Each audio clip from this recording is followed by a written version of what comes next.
ইমানদারকে আল্লাহ ডাক দিয়ে বলছেন, ইমানদাররা শোনো, এক নম্বরে তোমাদের কাজ হলো তোমরা কাউকে ভয় করবে না। ভয় যদি করতে হয়, ভয় করবে কাকে?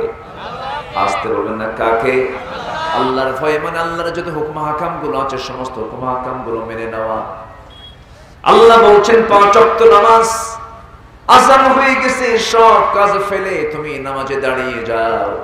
যখন কোন বান্দা জাহান্নামের ভয়ে, জান্নাত লাভের আশায়, আল্লাহকে খুশি করার জন্য ঘুম থেকে উঠে প্রথম যে নামাজ ফজর নামাজটা পড়ার নিয়তে ঘুম থেকে উঠলো, ওযু বানালো, ওযুর ফলাফল হাত যখন ধৌত করবে হাতের সগীরা গুনাহগুলো মাফ হয়ে যাবে, মুখমণ্ডল যখন ধৌত করবে মুখের সগীরা গুনাহগুলো মাফ হয়ে যাবে, মাথা যখন মাসে করবে মাথার সগীরা গুনাহগুলো মাফ হয়ে যাবে, যখন 2 পা ধৌত করে বান্দার সগীরা গুনাহগুলো পায়ের মাফ হয়ে যায়। বান্দা যখন আল্লাহকে খুশি করার জন্য, আল্লাহকে রাজি করার জন্য যখন একটা করে কদম ফেলে ফেলে মসজিদের দিকে রওনা দিয়ে দেয়, প্রত্যেকটা কদমে আল্লাহ তাআলা 10টা করে নেকি দিয়ে দেন। বান্দা যখন নামাজে দাঁড়ায়, আল্লাহ বান্দার সামনে নামাজে দাঁড়ায় যান। জোরে বলি সুবহানাল্লাহ। বান্দা যখন সূরা পড়া শুরু করে দেয়, একটা করে আয়াত বলি, আল্লাহ তাআলা পাল্টা জবাব দিয়ে দেন। সহিহ হাদিসে এসেছে, আলহামদুলিল্লাহি রাব্বিল আলামিন। আল্লাহ বলেন হামিদানি আবাদি, আর রহমানির রহিম আল্লাহ বলেন আসনা আলাইয়া আবাদি, মালিক ইয়াউমিদ্দিন আল্লাহ বলেন মাজ্জাদানি আবাদি। এরপরে ইয়াকা না'বুদু ওয়া ইয়াকা নাস্তাঈন পর্যন্ত যখন বান্দা বলে, আল্লাহ বলেন হাযা বাইনি ওয়া বাইনা আবাদি, বান্দা তুই আমার কাছে কি চাস প্রাণ খুলে চেয়ে নে। ইহদিনাস সিরাতাল মুস্তাকিম থেকে শুরু করে নিয়ে ওয়ালাদ-দাল্লিন পর্যন্ত যখন বান্দা বলে, আল্লাহ বলেন বান্দারে নামাজের মধ্যে তুই যা যা চাইলি সমস্ত চাও আমি আল্লাহ কবুল করলাম। বান্দা যখন রুকুতে চলে যায়, আল্লাহ তখন অস্থির হয়ে যান, সমস্ত ফেরেশতাকে ডাক দেন। বান্দা যখন সিজদায় চলে যায়, আল্লাহ তাআলার কাছে সবচেয়ে বেশি পছন্দ বান্দা যখন সুন্দর করে সিজদা দিয়ে দেয়। সেই সময় আল্লাহ তাআলা ফেরেশতাদেরকে সাক্ষী করে ফেরেশতাদেরকে ডাক দেন, ফেরেশতারা শোনো, আমি সমস্ত বান্দাকে দুনিয়াতে পাঠিয়েছিলাম ইন্নী জাআলুন ফিল আরদি খলিফা। তোমরা বলেছিলে ওয়াসফিকুদ দিমা, এরা দুনিয়াতে শনিতবাদ করবে, কিন্তু দেখো এই ফিতনার দুনিয়াতে বান্দা দেখো শেষ রাতে উঠে আমাকে খুশি করার জন্য আমাকে সিজদা দিয়ে ধন্য করছে। ও ফেরেশতারা তোমরা জেনে রেখে থাকো, তোমরা তোমাদেরকে জানিয়ে দিতে চাই, এই সমস্ত বান্দা আমাকে দেখে নাই, আমার রাসূলকে দেখে নাই, জান্নাত দেখে নাই, জাহান্নাম দেখে নাই, শুধু জাহান্নামের ভয়ে আমাকে খুশি করার জন্য জান্নাত লাভের আশায় সিজদা দিয়ে আমাকে খুশি করলো। ফেরেশতারা তোমরা সাক্ষী থাকো, এই সমস্ত বান্দার तमाम জীবনের সমস্ত গুনাহগুলো maaf করে দিয়া আমি আল্লাহ তাদের জন্য জান্নাতের বাজেট আমি আল্লাহ পাস করে দিলাম। আমরা কার ভয় করব? আল্লাহ। আস্তে বলবেন না কার ভয়? আল্লাহ। নামাজটা কার হুকুম? আল্লাহ। আস্তে বলবেন না নামাজ কার হুকুম? আল্লাহ। এই দুনিয়া ছেড়ে যখন চলে যাব আমি আদালতে আখিরাতে বান্দার সবার আগে সবচেয়ে প্রথম যে হিসাবটা না হবে বান্দার নামাজ নিয়ে হিসাব না হবে। আবার যদি প্রশ্ন করা হয় কোরআনকে যদি প্রশ্ন করেন, কোরআন বলো তো বান্দার জাহান্নামে যাবার যতগুলো কারণ আছে এর মধ্যে 1 নাম্বার কারণটা কি? 1 নাম্বার কারণ যদি আপনি জানতে চান, কোরআন বলতেছে বান্দার জাহান্নামে যাবার 1 নাম্বার কারণ হলো নামাজ ছেড়ে দেওয়া। কিয়ামতের দিন প্রথম প্রশ্ন হবে নামাজ নিয়ে, অথচ কিয়ামতের দিন প্রথম প্রশ্ন নামাজ। জাহান্নামে যাবার 1 নাম্বার কারণ নামাজ না পড়া। কিন্তু আজকের সমাজ সংস্কারের যে সমস্ত লোকগুলো কাজ করে যাচ্ছে, সমাজ ব্যবস্থায় যারা দায়িত্ব পালন করছে, যে সমস্ত সমাজপতিরা, যে সমস্ত নেতারা আমাকে আপনাকে আমরা মুসলমান হওয়ার পরও যারা নামাজের জন্য কথা বলে না, নামাজের জন্য যারা ডাকে না, যে নেতা নিজে নামাজ পড়ে না, অন্য কেউ নামাজের জন্য কথা বলে না, যে দলে নামাজের কোনো কর্মসূচি নাই, যে জায়গায় গেলে নামাজ আদায়ের ব্যাপারে কোনো প্রকার আগ্রহ নাই, যে দলে নামাজের নেতৃত্বে যে নেতৃত্বে নামাজ নাই সেই নেতৃত্বে আমরাও নাই, যে নেতৃত্বে নামাজের কোনো কথা নাই সেই নেতৃত্বে আমরাও নাই, যে নেতৃত্বে নামাজ নাই দিন নাই তাদের মুখে আমরা জুতা মারি। আস্তে কোন করে জোরে কোন ঠিক কি না? সম্মানিত ভাইয়েরা, তুমি আমার যদি উপকার করতে চাও, যে উপকার আমার আখিরাতে আসবে সেটাই হলো বড় উপকার। তোমার দ্বারা যদি আমার আখিরাত নষ্ট হয়, তোমার নেতৃত্ব আমার কোনো প্রয়োজন নাই। সবার আগে আমরা নামাজ করব কয় ওয়াক্ত? আসতে বলবেন না, কয় ওয়াক্ত নামাজ? একা না জামাতে? বলেন একা না জামাতে? বুঝে না না বুঝে? জেনে না না জেনে? সময় না অসময়ে? সুন্দর করে আমরা নামাজটা পড়বো। যার নামাজ যত সুন্দর হবে তার ঈমান তত সুন্দর হবে। অথচ নামাজের ব্যাপারে কিছুই বলা হয় না। আজকে সকালবেলা দুঃখজনক, ঢাকার একটি ফেমাস বিখ্যাত একটি কলেজ থেকে এক প্রফেসর আমাকে ফোন দিয়েছেন। ফোন দিয়ে বলেন, হুজুর একটা ড্রেস কোড দিয়েছে, আমি কেমিস্ট্রির টিচার, আমি পাঞ্জাবি পড়ি, আমার মুখে দাড়ি আছে, বাধ্যতামূলক করা হয়েছে কোনো পাঞ্জাবি পরা যাবে না, শার্ট প্যান্ট পরে কলেজে আসতে হবে। এক্ষেত্রে আমার করণীয় কি? আমাকে বলা হলো। সঙ্গে সঙ্গে প্রশ্ন করলাম, জনাব আমি কিছু প্রশ্ন করতে চাই। তাহলে মেয়েরা যে ক্লাসে যায়, মেয়েদের ক্লাসে যাওয়ার সময় বোরকার ব্যাপারে কি দৃষ্টিভঙ্গি? বলা হলো যে মুখ খুলতে হবে, মুখ খোলা ছাড়া ক্লাস করা যাবে না। সম্মানিত ভাইয়েরা, আজকে বেহায়াপনা এত চরম তুঙ্গে যে শিক্ষা প্রতিষ্ঠানেও বেহায়াপনার পরিবেশে যেতে বাধ্য করা হচ্ছে। সম্মানিত ভাইয়েরা, সম্মানিত বন্ধুগণ, আমি আজকে গাড়িতে বসে বসে ভাবতেছিলাম, যে দেশে হিংসা প্রতিহিংসা উচ্চ শ্রেণী হতে প্রকাশ পায়, অফিসের উচ্চ টেবিলে মানে ঘুষের কারবার চলে, মিথ্যা দিয়ে শুরু হয় দিন, জুলুম হয় প্রতিপক্ষকে পরাজিত করার অস্ত্র, নামাজ রোজা মসজিদ মাদ্রাসা পরিচালনা যেন সুদখোরদের নিয়ন্ত্রণে। আমি কি ভুল বলছি? মসজিদের কমিটি কারা? সভাপতি বিশিষ্ট সুদখোর, সেক্রেটারি বিশিষ্ট ঘুষখোর, ক্যাশিয়ার বিশিষ্ট জেনাকার। আমি কি ভুল বলছি? না আপনাদের সমস্যা হচ্ছে নাকি? বলবো, কথা বলে যাব, কথা বলে যাব।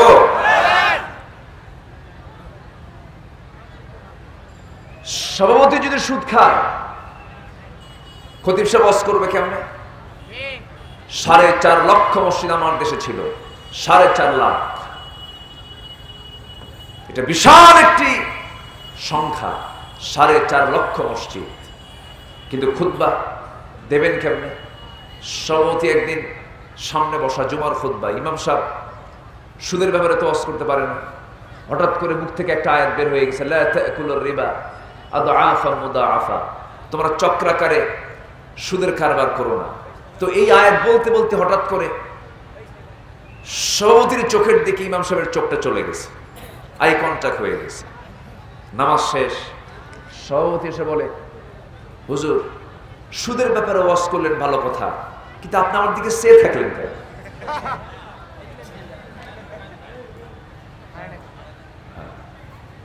আচ্ছা, আমার দিকে চেয়ে থাকলেন কেন? সম্মানিত ভাইয়েরা,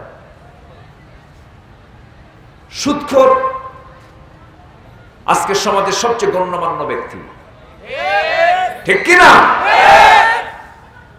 ঘুষ কারা খায়? কৃষক। কৃষক। ঘুষের টেবিল কোথায়? সম্মানিত ভাইয়েরা, সম্মানিত বন্ধুগণ, এগুলো সব বন্ধ হয়ে যেত। সব জায়গায় থাকতে হবে নামাজের বিধান। কিসের বিধান বলেন? নামাজের বিধান। বিদ্যুৎ চলে আসছে না? যাক আলহামদুলিল্লাহ। পিছনে যে মেশিন চলতেছিল তো আরেক ওয়াজ, সব শেষ। সম্মানিত ভাইয়েরা, যাক একটু প্রশান্তি পাচ্ছে। আল্লাহ তুমি শেষ পর্যন্ত একটু ঠিক রাখার ব্যবস্থা করো। সম্মানিত ভাইয়েরা, তাহলে নামাজ সমাজে শান্তি আনে না অশান্তি আনে? আজকে সমাজে আজকে শান্তি না অশান্তি? নামাজ কি আজকে সমাজে কায়েম আছে? নামাজ সমাজে কায়েম নেই। আমার ভাইয়েরা, এখানে যারা বসে আছি, চেয়ারম্যান মহোদয়ের একটা কথা আমার কাছে খুব পছন্দ হয়েছে। তিনি বলেছেন, যদি প্রশ্ন করা হয় এশার নামাজ কয়জন পড়েছেন, সবার হাত কিন্তু উঠবে না। আবার ফজর নামাজ পড়বেন কয়জন, সবার হাত কিন্তু উঠবে না। আমার দেশে বহু শ্রোতা আছে, ওয়াজ শুনতে শুনতে চোখের পানি ফেলে ফেলে কাঁদে, হুজুর আপনার ওয়াজটা খুব মজা লাগে, কিন্তু ফজর নামাজ পড়তে পারি না। কিন্তু এই ওয়াজ তো শুনে কোনো লাভ হবে না। নামাজ তো ফান্ডামেন্টাল একটা বিষয়, নামাজ তো আমাদের পড়তেই হবে। এটা আমার আপনার জন্য ডিউটি ছিল। এখন যদি প্রশ্ন করা হয়, গোটা পৃথিবীর দ্বিতীয় বৃহত্তর মুসলিম জনপদ হলো বাংলাদেশ, ফার্স্ট হলো ইন্দোনেশিয়া, 2 নাম্বার মুসলিম দেশ হলো বাংলাদেশ। যদি প্রশ্ন করা হয় দেশের কত পার্সেন্ট লোক নামাজ পড়ে, মাত্র 5% লোক তার শুক্রবারে নামাজ পড়ে, বাকি লোক নামাজই পড়ে না। 95% বেনামাজি, 5% নামাজি। এই নামাজির মধ্যে আবার কিছু সুদখোর আছে, কিছু ভাই বোনের সম্পদ মেরে খাওয়া লোক আছে, এতিমের মাল মেরে খাওয়া লোক আছে না নাই? আমার ভাইয়েরা, নামাজ নাই কিন্তু আবার চাপা খুব শক্ত বলে হুজুর নামাজ না থাকতে পারে, ঈমান তো আমার আছে। আমার বন্ধুগণ, নামাজ যার নাই তার ঈমানটা কেমন করে মজবুত থাকে? আমাদের আব্বাজান এবং মা হাওয়া আলাইহিস সালাতু ওয়াস সালাম তারা প্রথমে বসবাস করেছেন কোথায়? বলেন, কোথায় বসবাস করেছেন? জান্নাতে। তাহলে আমাদের আদি ভিটা, আদি বাড়ি কোথায়? অনেকে মনে হয় চিন্তা করছে ঠাকুরগাঁও। বলেন কোথায়? জান্নাত। সেই জান্নাতের ভেতর থেকে আল্লাহ রাব্বুল আলামিন এই দুজনকে দুনিয়াতে পাঠিয়ে দিলেন। পাঠিয়ে দেওয়ার মধ্য দিয়ে তাদের মর্যাদারও বেড়ে গেল। আল্লাহ রাব্বুল আলামিন বলছেন, কুলনা হাবিতু মিনহা জামিআন ফাইম্মা ইয়াতিয়ান্নাকুম মিন্নি হুদান ফামান তাবিআ হুদায়া ফালা খাউফুন আলাইহিম ওয়ালা হুম ইয়াহজানুন। জোরে বলুন আল্লাহু আকবার। তোমরা এই জান্নাত থেকে চলে যাও, আমি তোমাদেরকে দুনিয়াতে পাঠিয়ে দিলাম। এই কিতাবের যারা ফলো করবে, আমার কিতাবকে যারা অনুসরণ করবে, তাদের কোনো চিন্তা নাই, তাদের কোনো ভয় নাই। আমার বন্ধুগণ, ওই যে দুনিয়াতে মানুষ রাব্বুল আলামিন পাঠালেন, এই দুনিয়াতে যে লক্ষ্য নিয়ে আল্লাহ তাআলা বান্দাকে পাঠিয়েছেন, এর একটাই লক্ষ্য, সেটা হলো এই পৃথিবীতে বান্দা কারো গোলামি করবে না, বান্দা গোলামি করবে একমাত্র কার? যে গোলামির জন্য আমরা আল্লাহর কাছে বলি, নামাজের মধ্যে প্রত্যেকটা ওয়াক্তে, প্রত্যেকটা রাকাতে আমরা এই দোয়াটাই করি আল্লাহর কাছে। সবাই বলুন, ইয়্যাকা না'বুদু ওয়া ইয়্যাকা নাস্তাঈন ইহদিনাস সিরাতাল মুস্তাকিম সিরাতাল্লাযীনা আন'আমতা আলাইহিম গায়রিল মাগদুবি আলাইহিম ওয়ালাদ-দাল্লিন। জোরে বলি, আরো জোরে বলি, আল্লাহ তোমার ইবাদত করি, তোমার কাছে সাহায্য চাই। কারো ইবাদত করি না, কারো কাছে সাহায্য চাইবো না। আল্লাহ তুমি ছাড়া আমাকে বাঁচাবেন কে? আমাকে দেখেন কে? আমার প্রাণ কার হাতে? আমি ছিলাম কার কাছে? আবার ফিরে যাব কার কাছে? দিন শেষে বন্ধু আমার একমাত্র, কেবলমাত্র, শুধুমাত্র কে? আল্লাহ তাআলা। সে আল্লাহ তাআলা আমাকে আপনাকে তার ইবাদত কেমন করে করব, তার পদ্ধতি কি, সেই পদ্ধতি হিসাবে আল্লাহ তাআলা এই কিতাবটা আমার আপনার জন্য গাইডলাইন করে দিয়েছে। এটা দিয়ে সব চলবে, শুধু নামাজ নয়। কোরআন এমন একটি কিতাবের নাম যা দিয়ে বান্দার জীবনের সকল সেক্টর চলতে পারে। সুবহানাল্লাহ বলবেন না? সকল সেক্টর। তবে এটা দিয়ে মনে হয় ব্যাংক ট্যাঙ্ক চলবে না, আসতে বলবে। প্রশাসন চলবে না, হ্যাঁ, সামরিক চলবে না, রাজনীতিতে চলবেই না। চলবে, কোরআন পারে, কিন্তু এই বিশ্বাস কিন্তু অনেকের মধ্যে নাই। কোরআনটাকে শুধু কাগজের পাতায় দেখতে চায়, হাফেজের মাথায় শুধু দেখতে চায়, কোরআনকে শুধু নামাজের মধ্যে দেখতে চায়, কোরআনকে শুধু কিছু দান দক্ষিণা আর কিছু দোয়ার মধ্যে রাখতে চায়। কিন্তু কোরআন দিয়ে যে প্রশাসন চলে, কোরআন দিয়ে যে সমাজ চলে, কোরআন দিয়ে যে কোর্ট আদালত চলে, এটাকে অনেকে মানতে চায় না। যারাই মানতে চায় না তারাই হচ্ছে ধূর্ত, ভণ্ড, প্রতারক, মুনাফিক। ঠিক কিনা? বুঝতে হবে, নিজের মর্জি মতো করে কোরআন মানার কোনো সুযোগ নেই। কোরআনকে মানতে হবে কোরআনের মতো করে। মাইক এরকম করে কেন? মাইকের আওয়াজ তো নিজের কানে তো আমার ভালো লাগতেছে না। কোরআনকে মানতে হবে কোরআন যেভাবে হুকুম দিয়েছে তেমন করে। এই কোরআন আল্লাহ তাআলা আমাকে আপনাকে দিয়েছেন আংশিক মানার জন্য না পুরোটা মানার জন্য? সাউন্ড দেন, আমার কানে দেন আওয়াজ। কানে তো কোনো আওয়াজ নেই। আচ্ছা, সম্মানিত ভাইরা, কোরআনকে আমরা মানবো আংশিক না পুরোপুরি? আংশিক না পুরোপুরি? রাতের বেলা মশা থেকে বাঁচার জন্য মশারি টাঙায়। মশারি যখন টাঙায় তখন মশারিটা যখন ছেড়ে দেই, এর মাঝে আমি জেলখানার মতো শুয়ে থাকি। কোথাও কি তুলে রাখি?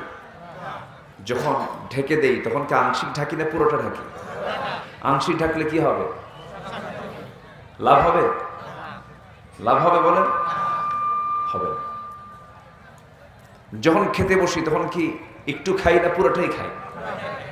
পুরোটাই খাই। যখন আমরা শৌচকার্য করতে যাই তখন কি আমরা অর্ধেক করি না পুরোটাই করি? তো সব জায়গাতে পুরোটাই করি। ইসলাম পুরোটা মানতে দোষ কোথায়? ইসলাম মানব, আংশিক নয়। ইসলাম মানতে হলে পুরোটাই মানতে হবে। আমরা মানব, জোরে বলি ইনশাআল্লাহ। কি কি কথা বল? মুখের মধ্যে নেব? দুটো বক্সের আওয়াজটা বাড়ায় দেন, আমার কানের দিকে আওয়াজ বাড়ছিল তো, বাড়ায় দেন। সম্মানিত ভাইয়েরা, তাহলে একটা বিষয় ক্লিয়ার, আমরা আল্লাহর পক্ষ থেকে যে দিনটা পেয়েছি, ইসলামটা পেয়েছি, আমরা এটাকে আংশিক মানার কোনো সুযোগ নেই, নিজের মর্জি মতো করে মানার কোনো সুযোগ নেই। ইসলামকে মানতে হবে কার হুকুম মতো? আসতে বলবেন না, কার হুকুম মতো? আল্লাহর হুকুম মতো। আল্লাহ রাব্বুল আলামিন বলেন, ইয়া আইয়ুহাল্লাযীনা আমানু দুখুলু ফিস-সিলমি কাফা ওয়া লা তাত্তাবি'ু খুতুওয়াতিশ-শাইতান ইন্নাহু লাকুম আদুউম মুবিন। ঈমানদারেরা, তোমরা ইসলামের ভিতরে পরিপূর্ণরূপে দাখিল হয়ে যাও। আল্লাহ তাআলা বলছেন শয়তানের পদাঙ্ক তোমরা অনুসরণ করো না। আল্লাহ তাআলা আরেক জায়গায় বলছেন আফাতুমিনুনা বিবা'দিল কিতাব ওয়া তাকফুরুনা বিবা'দ। তুমি কিতাবের কিছু অংশ মানবে, কিছু অংশ মানবে না, আংশিক মানবে, আংশিক মানবে না, তা হবে না। তোমাকে পুরোপুরি মানতে হবে। যদি মানতে যাও তাহলে কি হবে? ইল্লা খিজিউন ফিল হায়াতিদ দুনিয়া, দুনিয়ার জিন্দেগিতে লাঞ্ছিত হবে, আখিরাতে ক্ষতিগ্রস্তদের অন্তর্ভুক্ত হয়ে যাবে। আমার বন্ধুগণ, গোটা দুনিয়াতে 2 শতাধিক দেশ আছে। প্রত্যেকটা দেশের যে সমস্ত নেতৃবৃন্দগুলো আছেন তারা যখন নেতৃত্ব দিতে আসেন, নেতৃত্ব দিতে আসতে নিয়ে তারা জনগণকে খুশি করার জন্য বলেন, আমার জনগণ আমার পক্ষে একটা রায় দিবেন, আপনার মৌলিক যে চাহিদাগুলো সেই চাহিদাগুলো পূরণ করা হবে, অন্ন বস্ত্র শিক্ষা বাসস্থান চিকিৎসা নিশ্চিত করা হবে। এই যে জনগণকে নেতৃত্বের আসনে দাঁড়িয়ে থেকে যে সমস্ত কথাগুলো বলা হয়, আল্লাহ তাআলা যে বান্দাকে পৃথিবীতে পাঠিয়েছেন সেই বান্দাকে আল্লাহ যিনি বানিয়েছেন সে আল্লাহ বলছেন পৃথিবীর কোনো মানুষ কোনো চাহিদা পূরণ করতে পারবে না বান্দা, আমি তোর সকল মৌলিক চাহিদা পূরণ করে দেব, তুই মাত্র একটা কাজ করবি। কয়টা কাজ বলেন? একটা কাজ করবি। সেই কাজটা কি? যারা পারেন আমার সঙ্গে ঠোঁট মিলিয়ে বলেন, لإيلاف قريش إيلافهم رحلة الشتاء والصيف فليعبدوا رب هذا البيت الذي أطعمهم من جوع وآمنهم من خوف। শুধু একটা কাজ, লা ইলাহা ইল্লাল্লাহ মুহাম্মাদুর রাসূলুল্লাহ সাল্লাল্লাহু আলাইহি ওয়াসাল্লাম। তাহলে আল্লাহ যে পরামর্শ দেন আর বান্দার জন্য বান্দা যে পরামর্শ দেয়, শ্রেষ্ঠ পরামর্শ কার? আসতে বলবেন না কার? আল্লাহ। আমার নবীজি যখন নবুয়ত পান নাই, নবুয়ত পেয়েছেন 40 বছরে। কত বছরে? 40 বছরে। 40 বছরের নবুয়ত পাওয়ার পর যখন কোরআন নাজিল শুরু হলো তার উপরে, কোরআন যখন তাকে দেওয়া হলো, এর আগে দীর্ঘ 40টা বছর, এটা কি কম সময় না দীর্ঘ সময়? 63 বছর 9 ঘন্টা রাসূল বেঁচে ছিলেন। এর মধ্যে 40 বছর চলে গেছে তার নবুয়ত পেতে। 15 বছর বয়স থেকে শুরু করে 40 বছর পর্যন্ত এই দীর্ঘ 25 বছর আমার রাসূল কি বসে থাকার মানুষ না কাজের মানুষ? কর্মচঞ্চল একজন মানুষ, বিশ্বের সেরা একজন চরিত্রবান মানুষ, যার জীবনে একটা মিথ্যার ছোঁয়া খুঁজে পাওয়া যায় না, যিনি জীবনে কৌতুক করে মিথ্যা কথা বলেন নাই। সেই বিশ্বনবী 40 বছর পর্যন্ত অনেক চেষ্টা, অনেক মুজাহাদা, অনেক কিছু করেছেন। হেলফুল ফুজুল নামক একটা সংগঠন গড়ে তুলেছিলেন, কিন্তু তিনি কি নবুয়ত পাওয়ার আগ পর্যন্ত চেষ্টা করে কি সফল হয়েছিলেন? হননি, সফল হতে পারেননি। কেন পারেন নাই? কারণ তার কাছে কোরআন আসে নাই, আল্লাহর পক্ষ থেকে কোনো ফায়সালা আসে নাই, আল্লাহর বিধান আসে নাই। বিশ্বনবীর মতো মানুষ যদি তার আসন থেকে কোরআন না থাকার কারণে যদি চেষ্টা করেও ব্যর্থ হন, আজকেও যারা দেশ সমাজ জাতি গঠনে সমাজ গঠনে যারা কোরআন ছাড়া এগিয়ে আসতে চায়, কোরআন ছাড়া যারা সমাজ গড়তে চায়, দেশ গড়তে চায়, যে কাজ রাসূল চেষ্টা করে পারেন না কোরআন ছাড়া, আজকেও যারা কোরআন ছাড়া এই সমস্ত অবদান রাখতে চায়, সমাজ গড়তে চায়, সম্পূর্ণ ভণ্ডামি প্রতারণা ছাড়া কিছুই নয়। সম্মানিত ভাইয়েরা, এই জন্য আমরা কোরআনওয়ালা হব। জোরে বলি ইনশাআল্লাহ, জোরে বলি ইনশাআল্লাহ। সেই কালামে হাকিমের আমি সূরাতুল আহজাব থেকে শেষ দিকে 3টা আয়াত আমি তেলাওয়াত করেছি। এই 3টা আয়াতকে সামনে রেখে আমি কিছু কথা বলতে চাচ্ছি, যেখানে আল্লাহ রাব্বুল আলামিন 2টা কাজের জন্য আল্লাহ নিজে ওয়াদা করেছেন, বান্দা 2টা কাজ যদি তুমি করতে পারো আমি তোমার জীবনের সকল গুনাহগুলোকে মাফ করে দেব। কে ওয়াদা করছেন? বান্দার ওয়াদা না আল্লাহর ওয়াদা? আল্লাহর ওয়াদা। এবং সেকেন্ড আয়াতে আল্লাহ তাআলা বলতেছেন, বান্দা তুমি যদি আরেকটা কাজ করতে পারো, আমি তোমাকে মহা সম্মানে সম্মানিত করব, মর্যাদা দেব, আমি তোমার পদমর্যাদা বাড়াইয়া দেব। তার সম্মান যদি কেউ পায় আর গুনাহ যদি কারো মাফ হয়, আল্লাহর পক্ষ থেকে আর কিছু লাগে না। কোন তিনটি কাজে এই দুটি সফলতা আসবে আমাদের, এই বিষয়ে আমি কিছু কথা বলতে চাচ্ছি। ওয়ামা তাওফীকি ইল্লা বিল্লাহ আলাইহি তাওয়াক্কালতু ওয়া ইলাইহি উনীব। সেই মহান রবের প্রতি পূর্ণ ভরসা রেখে আসুন আমরা আলোচনার দিকে চলে যাচ্ছি। তুমি মাইক এভাবে ঠিক করতে থাকো, আমার ওয়াজও শেষ হবে, মাইকও ঠিক হবে। সম্মানিত হাজিরিন, মাহফিল কমিটি আমাকে অনেক আগেই বলেছে, উঠতে একটু দেরি হলো। সবার কাছে আমার একটা আন্তরিক আরজ, যেহেতু এই মাহফিলটা একটা মাদ্রাসা কেন্দ্রিক, এতিমখানা কেন্দ্রিক, যদি শুরুতে আপনার হাতে যদি মাদ্রাসার পক্ষ থেকে একটা ব্যাগ যায়, চাদর যায়, আমরা কি আন্তরিকতা নিয়ে একটু সহযোগিতার হস্ত এতিম দুস্থ অনাথদের জন্য আমরা কিছু করতে পারবো না ইনশাআল্লাহ? তো আমাকে মাঝে মাঝে চিরকুট দেবে, আমার কাছে একটু বিব্রত মনে হবে। এই জন্য আমি চাচ্ছি যদি চাদর যায়, একটু ব্যাগ যায়, আমরা আন্তরিকতা নিয়ে যতটুকু পারি আমরা দেওয়ার চেষ্টা করব। জোরে বলি ইনশাআল্লাহ। এরপরে আমি আলোচনাতে চলে গেছি, আমি আলোচনা ইন করেছি। আমরা মূল জায়গায় আমরা যাব।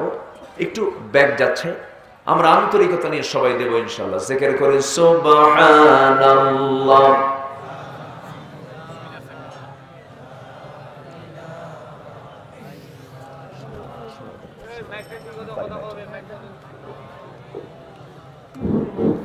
স্বেচ্ছাসেবক ভাইরা, তোমরা ব্যাগ নিয়ে রেডি হও, ব্যাগুনি ভিতরে ঢুকে পড়ো। জি, মেহেরবানি করে তোমরা ব্যাগ নিয়ে ঢুকে পড়ো। জিকির করে সুবহানাল্লাহ আলহামদুলিল্লাহ। আর জোরে লা ইলাহা সুবহানাল্লাহ আলহামদুলিল্লাহ।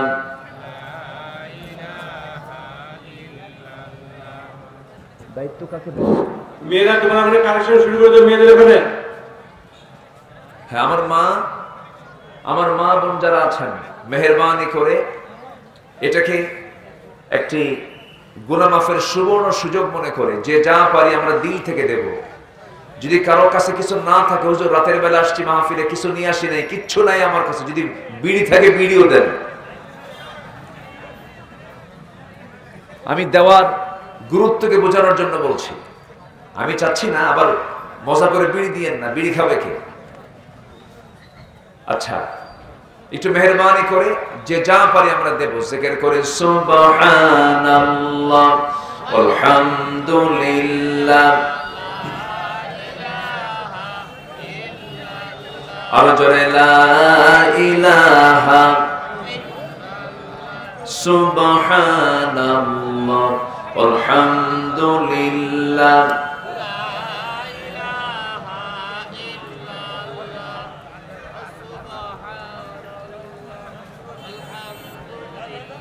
জোরে সরে লা ইলাহা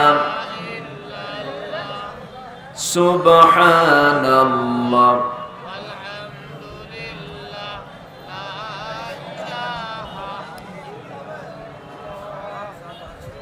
জি, ভলান্টিয়ার ভাইরা যারা আছেন, এটাকে আমানত মনে করে নির্দিষ্ট কর্তৃপক্ষের হাতে এটা হস্তান্তর করুন, আমরা সবাই দেব ইনশাআল্লাহ। জিকির করি লা ইলাহা সুবহানাল্লাহ আলহামদুলিল্লাহ। আর জোরে লা ইলাহা লা ইলাহা ইল্লাল্লাহ মুহাম্মাদুর রাসূলুল্লাহ সাল্লাল্লাহু আলাইহি ওয়াসাল্লাম। সম্মানিত ভাইরা, আসুন আমরা মূল আলোচনার দিকে চলে যাচ্ছি। সূরাতুল আহজাব থেকে আমি আলোচনা শুরু করেছি, মাহফিলকে সফল করার জন্য দায়িত্ব একার না সবার? একার না সবার? সবার। মাহফিলে বসে যদি কেউ মজা না পায়, সেজদা দিয়ে যদি কেউ তৃপ্তি না পায়, কোরআন তেলাওয়াত শুনে, কোরআন তেলাওয়াত করে যদি কেউ কারো দিল যদি না কাঁদে,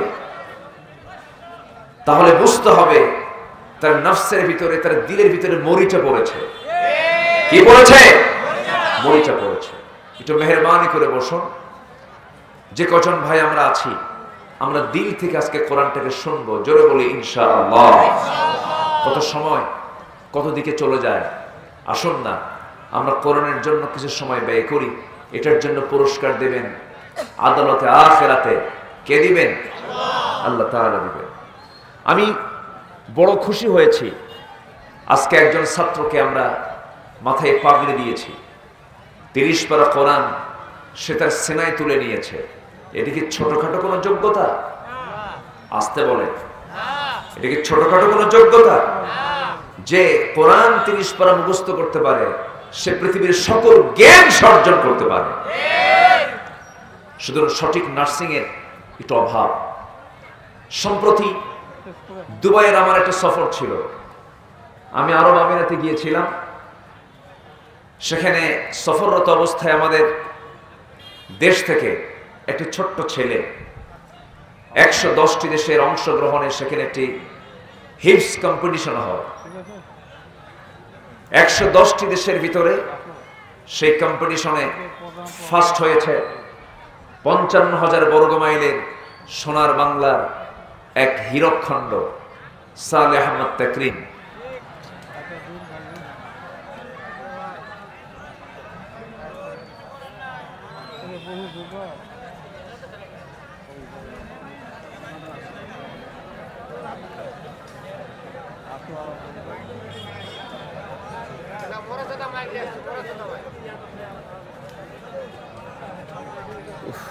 মাহফিল কেমনে করবে?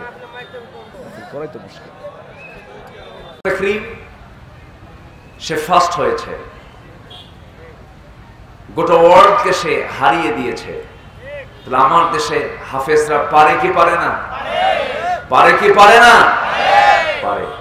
সেই কাতারে একটি ছেলে আজ, সেই কাতারই তো বলবো, সেও হাফেজ, এই ছেলেটাও হাফেজ। এটি বিশাল অর্জন। এই যে হিফজ করেছে, তার পিছনে যারা মেহনত করেছে, এটা তাদের জন্য জান্নাতের একটা ওসিলাও হতে পারে। আল্লাহ, তুমি যার মাথায় আজকে দস্তরবন্দি দেওয়া হলো আমৃত্যু, তার সিনায় তুমি আল্লাহ কোরআনটাকে সংরক্ষণ রাখার তৌফিক তুমি আল্লাহ তাকে দিয়ে দাও। জোরে বলি আল্লাহুম্মা আমিন। হিফজ ছোটখাটো কোনো যোগ্যতা নয়, বিশাল বড় যোগ্যতা। আমার দেশে কিছু বদমাইশ আছে, এরা বলে কোরআন মুখস্থ করা কোনো যোগ্যতা হলো? মানে একটা হাফেজকে রাষ্ট্রীয় সম্বর্ধনা দেওয়া হয়েছে, তো বলা হলো, এটার জবাবে কিছু বুদ্ধিজীবীরা বলল, এটা কোনো যোগ্যতা হলো কোরআন মুখস্থ করা? কোরআন মুখস্থ করা যদি যোগ্যতা না হয়, যোগ্যতা কি, যোগ্যতার সংজ্ঞা কি বুঝায় দে। আসলে এই সমস্ত বেদবদের মুখ থেকে এই সমস্ত কথাগুলো এই জন্য আসে, শয়তান আমাদেরকে ট্রেনিং দেয়। সম্মানিত ভাইয়েরা, সন্তানকে আলেম বানান। আজকের পৃথিবী হয়তোবা জ্ঞান বিজ্ঞানের চরম উৎকর্ষ সাধন হয়েছে, কিন্তু নৈতিকতার মান ঊর্ধ্বমুখী না নিম্নমুখী? শিক্ষার হার আগের তুলনায় আজকে কম না বেশি? বেশি। কিন্তু পিতামাতার সেবার হার বেশি না কম? তাহলে কি শিক্ষা পেল? পিতামাতা অধিকার থেকে বঞ্চিত হলো। কি শিক্ষা পেল? যে শিক্ষকের সম্মান পর্যন্ত আজকে ভুলণ্ঠিত। ছাত্র শিক্ষককে পিটায় না শিক্ষক ছাত্রকে পিটায়? ছাত্র শিক্ষককে পিটাচ্ছে। কেউ কাউকে মানতে চায় না। উম্মাদ হস্তিটি তার বাহুদকে আসার মারতে উদ্যত হচ্ছে। কেউ কারো নেতৃত্বকে মানতে চায় না। কেউ কারো প্রতি শ্রদ্ধাশীল নয়, ছোটদের প্রতি স্নেহশীল নয়। কেন? কি জন্য? মূল কারণ হলো আমরা নৈতিক শিক্ষা থেকে আমরা অনেক অনেক দূরে চলে আসছি, ঠিক কিনা বলেন? এজন্য আমার উদাত্ত আহ্বান থাকবে এটাই, প্রত্যেক সন্তানকে সবার আগে কিসের শিক্ষা দেব? কিসের শিক্ষা দেব? ছেলে জজ হবে, ব্যারিস্টার হবে, বড় এমপি হবে, মন্ত্রী হবে, সচিব হবে, বড় বড় কিছু হবে, সমস্যা নাই। প্রথম সবকটা আপনি কোরআন দিয়ে দেন, আপনার জন্য এটা বিশাল বড় বরকতের কারণ হয়ে যাবে। গ্রামের মানুষ রাতের বেলা যে ভাত খেয়ে বেঁচে যায়, সকালবেলা সেটাকে মানে পানি ভাত নয়, সকালবেলা ওই বাসি ভাতটাকে দেখবেন মরিচ, শুকনা মরিচ, পেঁয়াজ, রসুন দিয়ে সুন্দর করে ডলে খায়। এলাকায় খায় কিনা জানি না, খায় কিনা? এটাকে কি ভাত বলে? পানি ছাড়া কড়কড়া। হ্যাঁ, কি ভাত বলে? কড়কড়া বলে। আচ্ছা, এত সুন্দর মজা পাওয়া যায় দেখেন না, মানে দেখে শুনি তো মনে হচ্ছে মানে কি যে মজা পাচ্ছেন আপনারা, একটা মজা আছে না নাই? কিন্তু ওই কড়কড়ার ভিতরে যে রসুনটা দেওয়া হয়েছে, যে পেঁয়াজটা দেওয়া হয়েছে, সারাদিন আপনি সকালবেলা সেই কড়কড়া খাওয়ার পরে, বাসি ভাতটা খাওয়ার পরে আপনি যদি সারাদিন পোলাও, কোরমা, বিরিয়ানি, জর্দা, দই, মিষ্টি সব খেলেন, কিন্তু ঢেকুসটা উঠবে কোনটা? ওই কড়কড়া ভাতের। কারণ ফাঁকা পেট উদ্বোধন হয়েছে, স্টমাকটা উদ্বোধন হয়েছে ওই কড়কড়া দিয়া। তেমনি সন্তান আপনার পৃথিবীর সকল জ্ঞান অর্জন করবে, কোনো সমস্যা নাই। জজ হবে, ডাক্তার হবে, ব্যারিস্টার হবে, আইনজীবী হবে, লেখক হবে, সাহিত্যিক হবে, সব কিছু হবে, কোনো সমস্যা নাই।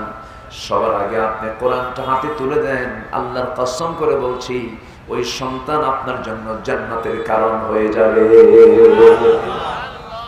কোরআনটা দিতে হবে। কোরআন মিথ্যাবাদী শিখায় না সত্যবাদী হতে শিখায়? সত্যবাদী হতে শিখায়। দেখেন আল্লাহ তাআলা সূরাতুল আহজাবের শেষ আয়াতের দিকে কি বলছেন? দুটো আমল করো, আল্লাহর কাছ থেকে ক্ষমা পেয়ে নাও, আল্লাহ তোমাকে ক্ষমা করে দিবে। একটা কাজ করো আর আল্লাহ তাআলা তোমাকে মহা সম্মানে, তোমাকে মহা মর্যাদায় তোমাকে প্রতিষ্ঠিত করবেন, তোমাকে সম্মানজনক জায়গা দিবেন। জোরে বলি সুবহানাল্লাহ।